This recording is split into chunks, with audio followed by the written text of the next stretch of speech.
Ah, só prosseguindo, que bom que você trouxe isso. Galera, você sabe que isso é uma das coisas que mais me dá ódio na vida, né? E o governo federal prosseguiu. Eles fizeram de novo. Tá? Eles vieram falar que, olha só, uma bandeira que conta a nossa história em cada detalhe. Bonita é ela. E aí eles estão ressignificando as cores da bandeira brasileira. Com aquela mentira que é o verde da flora brasileira.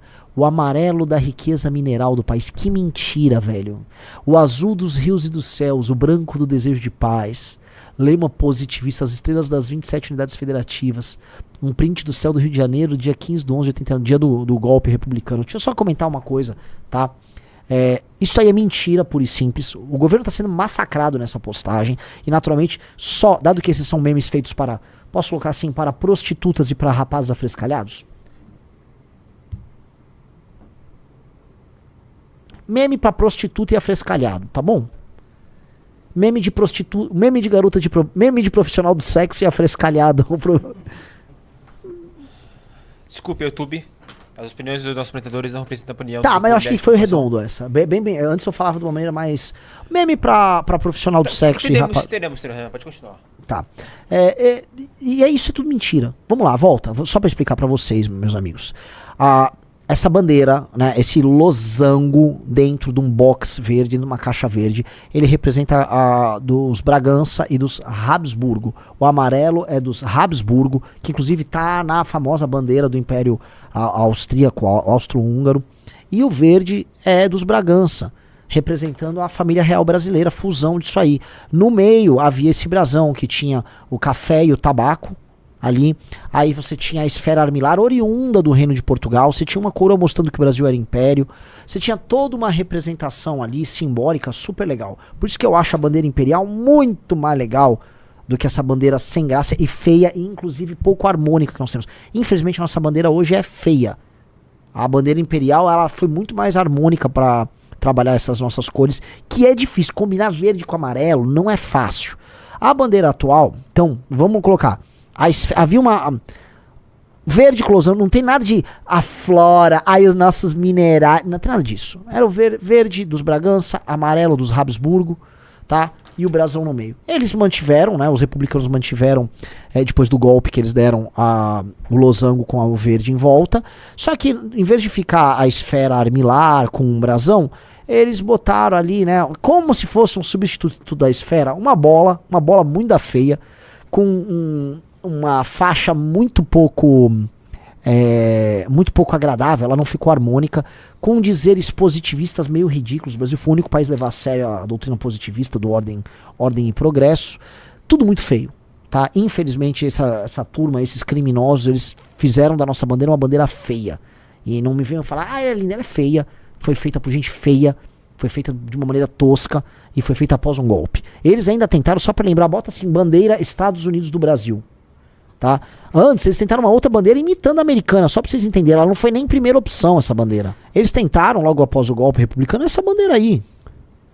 E o Brasil se chamava Estados Unidos do Brasil, tá? Veja, feio de dar dó. Mas melhor do que a bola. Mas muito feio. Muito, muito feio. A população não se identificou com aquilo. E as pessoas não se identificavam com a bandeira imperial. E aí eles mantiveram a lógica, só trocaram o meio, tá? Pré-candidato Renan, o senhor tocaria a bandeira do Brasil? Eu voltaria com a nossa bandeira antiga, sim. Eu acho ela linda. Linda. Linda e tem história.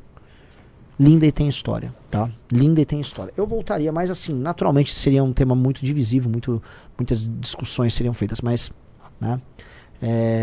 O Luan, fazia tempo que não discordava do Renan, mas nossa bandeira não é feia, nossa bandeira é bem feia. Nossa bandeira é bem feia. Se fizer um top 50 de bandeiras, ela não entra, cara. Nossa bandeira é bem feia. Ela é desarmônica, aquela bola no meio não tem nada a ver, as cores não batem, só não ficou harmônico. Fazer o quê? É uma pena. Eu gostaria de gostar mais da bandeira atual, mas a bandeira atual é feia. Cara, o hino, vou botar outra, tá? O hino que a gente usa hoje não é bonito. Lá vem. Não é bonito. Não é bonito. O hino original, escrito pelo Dom Pedro I, era muito mais bonito. Canta aí, então. Brava gente,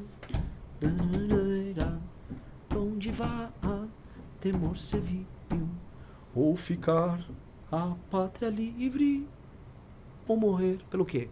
Pelo Brasil. Jamais Bostil. E nós, abandonamos a nossa história. Eu acho o hino que depois ficou grandalhão, 2 blocos, não precisa disso. Os caras estão tentando ser cancelado hoje? Não. Não, eu acho, inclusive, tá, o nosso hino como composição musical, ele é muito interessante. Dizem que ele tem alguns plágios, né? O Arthur já chegou a me mostrar alguns plágios que ele tem ali no meio, tá? Isso, como bons piano odeia tudo relacionado ao Bostil. Não! Eu tô falando bem do hino anterior, eu tô falando bem da bandeira. Eu sou a favor, eu sou assim, um amante da história brasileira. Um amante da história brasileira.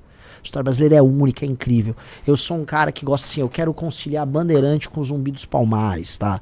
Eu quero falar das revoltas que nós tivemos ao longo da história. Eu sou um cara que ama 32, assim como olha hoje com uma curiosidade muito grande sobre a revolta tenentista. Eu fui estudar sobre a revolta tenentista recentemente por causa da tese do Antum do tecnotenentismo. Você sabia, Riso, que teve assim na revolta tenentista de São Paulo, em 1924, loucas aventuras como, por exemplo, soldados húngaros oriundos da Primeira Guerra Mundial. Tinham 120 que se juntaram aos tenentistas e fizeram barricadas para parar os tanques governistas. Caramba. Um bando de húngaro lutando aqui em São Paulo. Foi tudo muito louco. A gente tem uma história muito louca. Tá? A gente tinha líder tenentista querendo montar um avião para ir bombardear lá o Rio de Janeiro. A história brasileira tem coisas insanas. Quer a coisa mais louca do que foi Canudos? Não tô falando da destruição de Canudos, tô falando da empreitada do Antônio Conselho em Canudos. O massacre depois que foi feito. Tá? Quando a gente estuda a história brasileira, é uma história riquíssima. O processo de expansão no território que era castelhano, no território espanhol, tá? A forma como nós conciliamos os interesses das lideranças das tribos indígenas com o interesse do colonizador português. Preciso entender. Não foi assim igual o modelo americano, que foi uma devastação. Eles foram empurrando os índios e destruindo os índios. Aqui tudo foi feito com acordos e casamentos. E líderes indígenas casando com portugueses aos montes. Não é que os índios foram destruídos e capitularam. Não, os índios se juntaram em muitos casos, lutaram junto com os portugueses.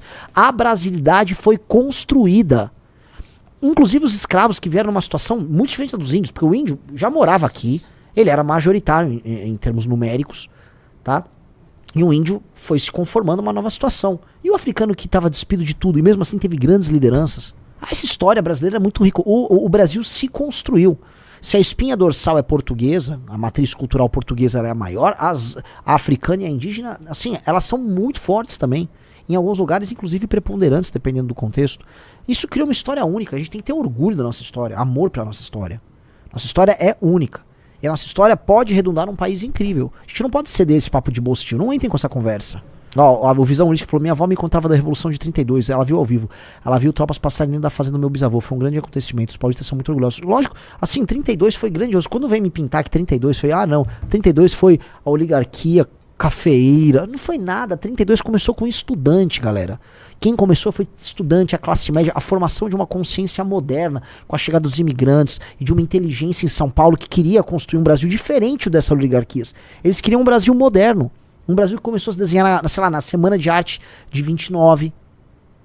Tinha um Brasil novo nascendo. Muita coisa, muita revolta contra o centrão da época, que eram as oligarquias, estava acontecendo nas classes médias de São Paulo, nos tenentistas. Eram visões muito diferentes, mas eram visões contrárias a um tipo de arranjo de Brasil, que é o Brasil da República Velha, o Brasil do golpe republicano, que queria um Brasil melhor. O Brasil está mais ou menos nesse mesmo estágio 100 anos depois. Então passam 100 anos, o Brasil está no mesmo estágio. Mesmo as oligarquias mandando no Brasil, compra de voto a dar com pau, e gente diferente olhando e falando, cara, isso aqui precisa mudar. Isso aqui não tá ficando de pé. Nós temos que ver como fazer uma transição para sair desse modelo ruim que nós estamos vivendo atual. Um cara falou, até 1889 era perfeito. Não, não era. Não era. Também parem de dourar tanto a pílula do Império. Era um país problemático.